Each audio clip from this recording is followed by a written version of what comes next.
I thought if my marriage ever fell apart, it would be something dramatic. A screaming match in the middle of a crowded restaurant, maybe. A suitcase flung down the stairs, a door slammed so hard the whole neighborhood knew about it. But no. Turns out, the moment my life unraveled, I was holding a wrench, standing under a busted-up Ford in my garage, covered in grease and listening to my neighbor, Greg, ruin my entire existence in real time. You ever get the feeling something's off, Andy? Greg said, leaning against my workbench like he owned the place. I wiped my hands on a rag and gave him a look. Greg was the kind of guy who could make anything sound like a conspiracy. The government was putting chemicals in our water, the grocery store was rounding up our totals just to rob us of a few extra cents, and, apparently, today's theory involved my marriage. What do you want about now, Greg? Greg folded his arms, looking smug. Well, let's see. The other day, I saw Margaret at O'Leary's steakhouse around lunchtime. So, he dragged the word out like he was about to reveal the secrets of the universe. She wasn't alone. I sighed.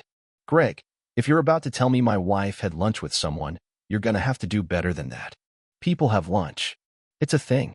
Greg looked almost insulted at my lack of immediate panic. Not just anyone, Andy. She was with a guy in a suit. And before you start with the maybe it was a client nonsense, they were laughing. A lot. I stared at him. You're accusing my wife of, what, excessive humor? Greg held up a hand. All I'm saying is, they were real friendly. And I've never seen you wear a suit, so unless she suddenly decided she likes corporate finance, it looked a little off. I tossed the rag onto my workbench and exhaled. Greg, I appreciate your dedication to ruining my day, but Margaret has clients. Business meetings. She's a real estate agent. Laughing is probably in the job description. Greg didn't budge. And I suppose business meetings involve holding hands across the table? I stopped. Greg grinned, knowing he finally had my attention. Yeah, I thought so. Not just a handshake, Andy. I mean full-on, fingers intertwined, rom-com style hand-holding. I stared at the exposed underbelly of the Ford like it might offer me some guidance. Because surely Greg was wrong. Margaret wasn't the hand-holding a stranger type. She was the wipe your hands before touching the furniture type. You're sure? I asked, more to myself than to him. Greg clapped me on the shoulder. Look, man, I don't like being the bearer of bad news. I shot him a look. Okay, fine, he admitted. I love it. But still, maybe check it out before you call me a liar. I was going to brush it off. I really was. But then, later that evening, Margaret walked in the door, all smiles, and said, Hey, I had the best lunch today. And that was when I knew. Because Margaret never tells me about her day like that. She's not the best lunch ever type. She's the meh, it was fine type. The kind of person who eats the same turkey sandwich 3 times a week without complaint. And yet, here she was, absolutely glowing about a steakhouse meal. I didn't say anything. Not yet. I just watched her, filing it away, letting the puzzle pieces click into place. Because Greg might be an annoying know-it-all, but even a broken clock is right twice a day. And that's when I started paying attention. I didn't go snooping through her phone or following her around like some kind of amateur detective. No, I just did something revolutionary. I listened. And suddenly, little things started standing out. Like how she hummed while checking her emails. Margaret doesn't hum. Like how she started saying, Oh, I've got another showing tonight. But she didn't ask if I wanted her to bring home dinner. Margaret always asks. Like how she suddenly cared about what time I got home, after years of pretending she didn't notice. I let it sit. Simmer. Margaret had no idea that Greg had planted the seed in my head, and I figured, if something was going on, it was only a matter of time before the cracks showed. Then came the real moment of clarity. It was a Thursday evening, and I got home earlier than usual. I walked into the house expecting the usual Margaret in the kitchen, scrolling through her phone, dinner half prepped on the counter. But instead, the house was weirdly quiet. The kitchen was spotless, like it had been cleaned twice just for fun. And then I heard it. Laughter. Hers. But it wasn't coming from inside the house. It was outside. I walked to the back window, and there she was, Margaret, sitting on the patio, legs tucked under her, smiling like she didn't have a care in the world. And across from her, leaning just a little too close, was the suit. I didn't storm out there. Didn't make a scene. I just stood there, watching, and that's when I saw it. Not just the hand-holding. Not just the way she leaned in. It was the look on her face. She looked happy. Not regular happy. Not good day at work, happy. No, this was different. It was the kind of happy that makes a person glow. And that's when I knew, beyond any doubt, that Margaret wasn't just having an affair. She was enjoying it. I should have walked outside right then and there, pulled up a chair, and asked if I was interrupting something. But I didn't. Instead, I stood there like a fool, watching my wife entertain some guy on my patio, with my chairs, under my porch light, on the deck I built with my own 2 hands. You ever have one of those moments where your brain just refuses to believe what it's seeing? Like when you check your bank account and swear a few $100 disappeared, even though deep down you know you just spent it on things you don't even remember buying. That's how I felt. Except instead of overdrafting my account, I was overdrafting my entire marriage. Margaret and the suit were in their own little world, laughing, talking, and from what I could tell, having the absolute time of their lives. It wasn't the type of conversation where 2 people are discussing interest rates or whatever it is normal people talk about when they're definitely not sneaking around behind their husband's back. I considered all my options. Walk outside and say something. Stay inside and pretend I never saw it. Stand here like a moron and do absolutely nothing. I chose option 3. Not because I was scared or because I didn't know what to do, but because I wanted to see how far this would go. Because at that point, I was beyond curiosity, I was conducting an experiment. A few minutes later, Margaret finally noticed me.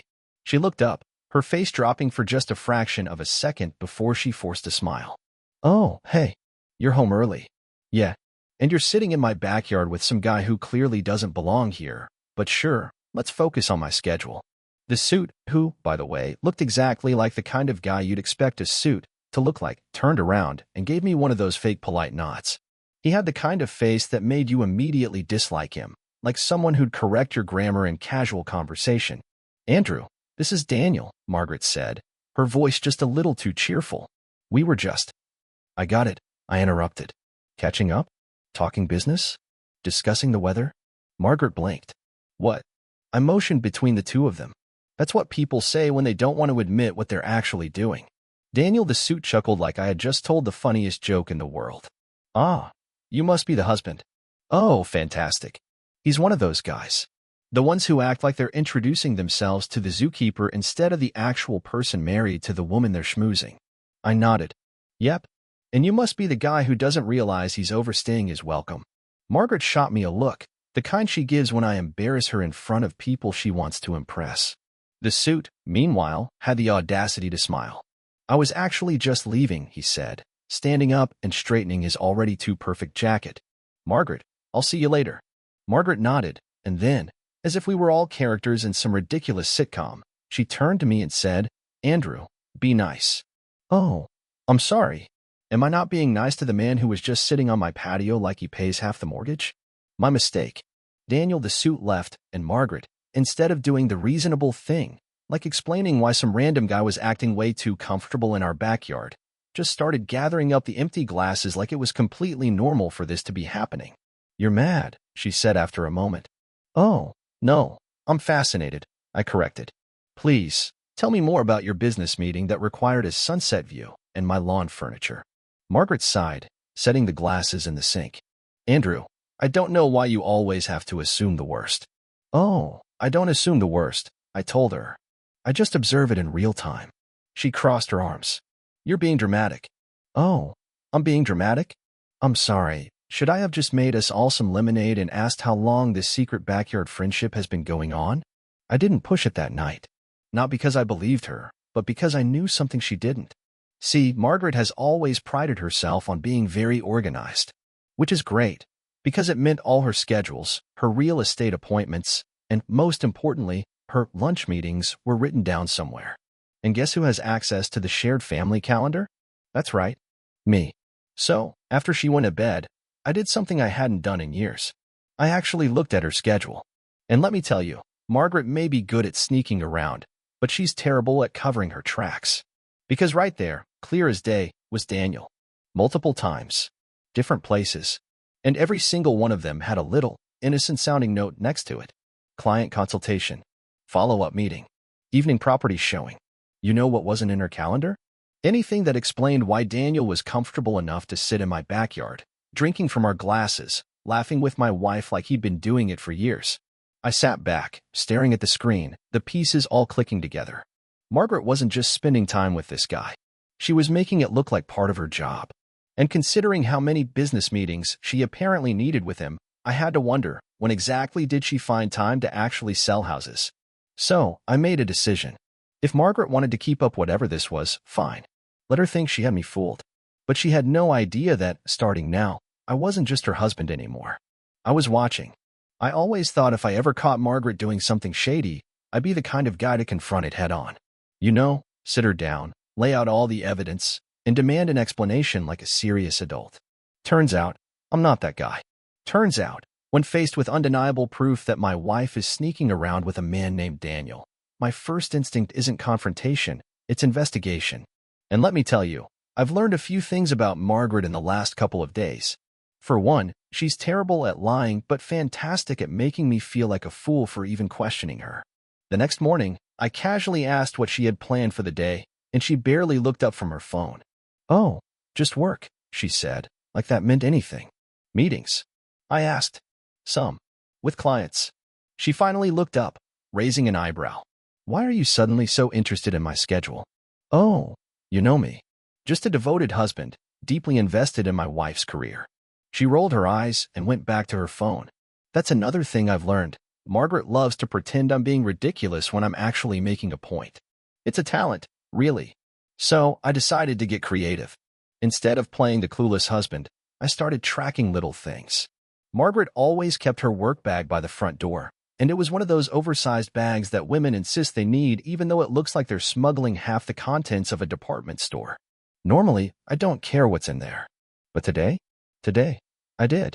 I waited until she was in the shower, then casually unzipped it. Now, I wasn't expecting a confession letter or a framed photo of her and Daniel on a romantic getaway, but I was expecting something useful. And sure enough, tucked between her notebook and an unnecessary amount of pins, I found what I needed, a set of house keys that didn't belong to us. That's funny, because Margaret's job is to sell houses, not collect personal copies of them. I slipped the keys back, zipped up the bag, and let her go about her day like nothing happened. Meanwhile, I did something I hadn't done since I was a teenager. I followed someone. Now, let me be clear. I'm not a professional at this. I don't have the patience or the skill set to sneak around unnoticed. I drive a very average, very noticeable truck, and I'm not exactly the kind of guy who blends into the background. But Margaret? She was too busy being sneaky to realize she was being watched. She drove across town and pulled into a nice little neighborhood. Not one of those massive gated communities, but the kind of place where every lawn is perfectly trimmed and every mailbox looks like it was handpicked by someone who cares way too much about curb appeal. She parked in the driveway of a house I knew she wasn't selling. No for sale sign. No clients waiting outside.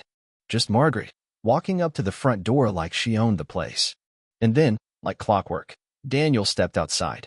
He smiled. She smiled. She leaned in and said something that made him laugh. And just like that, she walked inside, shutting the door behind her like she'd done it 100 times before. Well, that answered that. I sat there in my truck, staring at the house, debating my next move. Walk up to the front door and knock. Wait until she leaves and pretend this never happened. Do something significantly more interesting. I chose option 3. Instead of storming in like some betrayed husband in a soap opera, I pulled out my phone and did a quick property search. Because if there's one thing I know, it's that real estate records don't lie. And guess whose name was attached to this house? Not Daniel's. Not Margaret's. Some other guy. Now, this was interesting. Because if this wasn't Daniel's house, and it definitely wasn't Margaret's house, then what exactly was my wife doing here? I sat back, tapping my fingers against the steering wheel. Margaret had an entire life I knew nothing about. And it was time to figure out exactly what that life looked like. I drove away before she could see me, but not before making a mental note of the house number.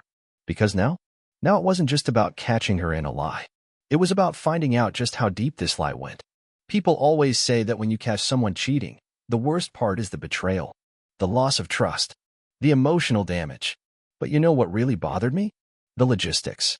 The amount of effort Margaret was putting into this. I mean, affairs take work. You have to lie, keep track of your own lies, rearrange schedules, come up with excuses. It's practically a part-time job. And considering how Margaret never even had the energy to remember what day the trash went out, the fact that she was suddenly capable of juggling a secret life was truly impressive. I spent the rest of the day doing what any rational man would do in my situation, minor stalking. No, I'm not a hacker, I don't have some elaborate spy network. But what I do have is access to public records and a very useful friend named Charlie. Charlie and I went to high school together, and he grew up to be the kind of guy who just knows things. Not in a dangerous way, he's not running some underground operation, but if you need information, Charlie is your guy. So I gave him a call. Andrew, this is a surprise. What do you need? Charlie said, already suspicious. I got straight to the point. I need you to look up a house for me. Find out who owns it. Why do I feel like this is about Margaret? Because it is about Margaret. He sighed. All right, what's the address? I gave it to him, and within minutes, he had the information. House is owned by some guy named Craig Benson. Craig Benson. Not Daniel. Not Margaret. And I asked. And nothing, Charlie said. Just your average homeowner. Pays his taxes, no criminal record, no history of selling real estate. So it's not like Margaret is flipping houses for him. Then why the hell is she going there? Charlie paused. You sure you want to know the answer to that? At this point, I wasn't sure of anything. But since I'd already committed to whatever weird mystery I was uncovering, I figured I might as well see it through. Later that night, I decided to try something new, casual confrontation. Margaret was in the kitchen, scrolling through her phone, looking as unbothered as ever. I walked in, leaned against the counter, and hit her with it. So, how was your day? She didn't even look up. Fine. Where were you? She finally glanced at me. What? Where were you? I repeated. You know, in case someone asks me how my wife spends her afternoons, I'd love to have a real answer. She smiled, but it was the kind of smile people give when they know they need to stall. Andrew, why are you suddenly so interested in my schedule? Call it husbandly curiosity. She set her phone down, tilting her head. Are you implying something? I shrugged. Depends. You tell me. Margaret had two options. She could lie, or she could tell the truth. She chose option 3, distract and deflect. Andrew, I'm tired. Can we not do this right now? Oh, how convenient. Sure, Margaret. Let's not do this. Whatever this is. You tell me when it's a good time to discuss whatever it is that you don't want to talk about. She rolled her eyes, grabbed her phone, and left the room. At this point, I had more questions than answers, and my patience was running out. Margaret had built an entirely separate life while still coming home every night, eating dinner at our table, and acting like nothing had changed. And the worst part? I wasn't even mad. I was impressed. I mean, let's be honest, most people can't even keep up with their own email inbox, and here was my wife running a whole secret relationship like it was a well-oiled machine. But every machine has weak spots. And Margaret's weak spot? She wasn't as careful as she thought she was. Margaret always thought she was the smartest person in the room. It was one of her favorite little personality traits, the ability to make me feel like I was constantly 3 steps behind, like I was a confused bystander in my own marriage. I guess it worked for her, considering she was juggling 2 lives without breaking a sweat. But everyone slips up eventually. And Margaret? Oh, she slipped. It happened on a Saturday morning.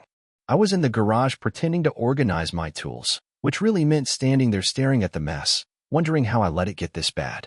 Margaret had a showing, which I now knew was code for suspicious activities, and she was in a rush to leave. Andrew, have you seen my blue folder? She called from the kitchen. I wiped my hands on a rag even though I hadn't done anything worth wiping. Which blue folder? The one with my client paperwork. Ah, yes. Her very important real estate documents that she never actually looked at unless she needed an excuse to leave the house. Nope, I said. She huffed, stomped around the house for a few minutes, then grabbed her bag. I'll just print new copies at the office. And off she went. Now, I had no intention of searching for that folder. But as luck would have it, I didn't need to. Because the moment I walked back inside, there it was sitting right on the table, where she had obviously forgotten it. I stared at it. This was a defining moment. A crossroads. The old Andrew, the one who believed in privacy and personal boundaries, would have left it alone. But that guy? That guy had been replaced by a much more curious version of myself. So, I opened it. And it was exactly what I expected. There were no client documents, no contracts, nothing even remotely work-related. Instead, I found handwritten notes. Margaret's handwriting. Which meant she wasn't just being careless, she was outright documenting things. Meet at Craig's at 3. Ask Daniel about the transfer. Friday, get everything sorted before A. Notices. Now, I don't know what the transfer was, but I did know that when your wife writes down notes about making sure her husband doesn't notice something, it's never a good sign. So, I took pictures. Every single page. Then I put the folder right back where I found it, just in case she came back looking for it. And what do you know? 20 minutes later, Margaret rushed back through the door, I scanning the table like she had just remembered something. She grabbed the folder, flipped through it real quick, then let out a relieved breath and stuffed it into her bag. I leaned against the counter, arms crossed. Find what you were looking for? She looked up, clearly startled to see me standing there. Yeah. It was right here the whole time. Crazy how that happens, I said. Must have just blended in. She gave me a look, the kind that said I don't know if you're being sarcastic or just stupid, but I don't like it either way. Then, without another word, she left again. And me? I sat down and stared at the pictures I had just taken, trying to piece together what exactly my wife was up to. Because here's the thing, cheating is one thing. That, I was prepared to catch. But this felt bigger. Margaret wasn't just sneaking around with Daniel. She was planning something. And now? Now, I just had to figure out what. There's a certain point where you stop being surprised. You could walk into your house and find a marching band in the living room, and instead of freaking out, you just sigh and ask them to keep it down. That's where I was with Margaret's nonsense. Every new piece of information just confirmed what I already knew. She was up to something, and I was apparently the only person who didn't get the memo. So, after discovering her cryptic little notes, I did what any reasonable man in my position would do. I called Charlie again. You again, he answered. That can't be good. You know how sometimes, when people cheat, they just keep it simple? I guess. Well, Margaret didn't get that memo. Charlie sighed. What now? I told him everything. The notes, the meetings at Craig Benson's house, the mysterious transfer. He listened quietly, which meant he was either deeply interested or regretting ever giving me his number. Let's start with the obvious, Charlie said when I finished. Who's Craig Benson? No idea. But apparently, he's letting my wife and her secret boyfriend use his house for whatever this is. Charlie hummed, which was never a good sign. I'll look into him. And the transfer? I'll see what I can dig up. Now, here's the thing about Charlie. He's not a private investigator, but he's got connections. The kind of connections that make you wonder if he used to do something vaguely illegal but got bored and decided to help out fools like me instead. Give me a day, he said. That gave me 24 hours to sit with my thoughts. And by sit with my thoughts, I mean poke the bear. Margaret came home that night acting like everything was normal. She made small talk, asked about my day like she actually cared, and even had the audacity to bring up a TV show we used to watch together. I let her talk. I even nodded in the right places. But when she finally shut up long enough to take a sip of water, I leaned forward and asked, So, how's Craig? The glass nearly slipped from her hand. She recovered fast, I'll give her that. Craig who? I tilted my head. You know, Craig Benson. Margaret's face was a masterclass in pretending not to panic. Who's that? Oh, just the owner of the house you've been spending a lot of time at lately. She blinked. I have no idea what you're talking about. Right. My mistake. I smiled and sat back. She didn't like that. Margaret was used to me dropping things. Used to me sighing, shaking my head, and letting her get away with whatever she wanted. This was new territory. Andrew, are you feeling okay? She asked. Yes. Classic deflection. I feel great, I said. Just curious about your business meetings. You know, the ones that don't seem to involve any actual real estate. She narrowed her eyes. Are you accusing me of something? Oh, absolutely, I said. I'm just not sure what yet. Margaret didn't know what to do with that. She muttered something about me being ridiculous and went upstairs. I stayed right where I was, smiling to myself. Because for the first time in this ridiculous game, she was the one feeling unsteady. The next day, Charlie called me back. Well, he said, this just got a whole lot more interesting. Of course it did. Charlie had the tone of a man who enjoyed delivering bad news. Not because he was a bad friend, but because he lived for moments like this, when things got messy and he got to be the guy who figured it all out. Well, I asked, already bracing myself. Craig Benson, he said, is not just some random homeowner. He's a lawyer. I frowned. Okay, not just any lawyer. A divorce lawyer. I stared at the wall, letting that sink in. You're telling me my wife is hanging out at a divorce lawyer's house? That's what I'm telling you. I laughed. I actually laughed. Because of course she was. So, what? She's planning her exit strategy? Charlie hesitated. That was new. Not exactly. Oh, please, tell me how this gets worse. Well, Charlie said, I made a few calls. Turns out, Craig Benson isn't her lawyer. He's Daniel's lawyer. I stopped laughing. Charlie let the silence hang for a second. Yeah, thought you'd like that one. Margaret wasn't planning to leave me. No. She was helping Daniel leave his wife. I had to sit down. So, let me get this straight. My wife is sneaking around with Daniel, but instead of filing for her own divorce, she's, what? Coaching him through his. Looks like it. I rubbed my temples. Charlie, be honest with me. Am I in a soap opera? Charlie chuckled. If you are, this season is wild. So, that's what the transfer was. Not money, assets. Margaret was sitting there, holding Daniel's hand while he split his life in half, probably helping him pick out which furniture he was keeping. And here's the kicker. Daniel was still married. That meant his wife had no idea what was happening. And that's when it hit me. Margaret wasn't just planning a future with Daniel. She was waiting for him to be free. I could have handled an affair. I could have handled sneaking around. But this was a long-term plan. Margaret wasn't cheating for fun. She was making arrangements. And yet, she was still coming home to me.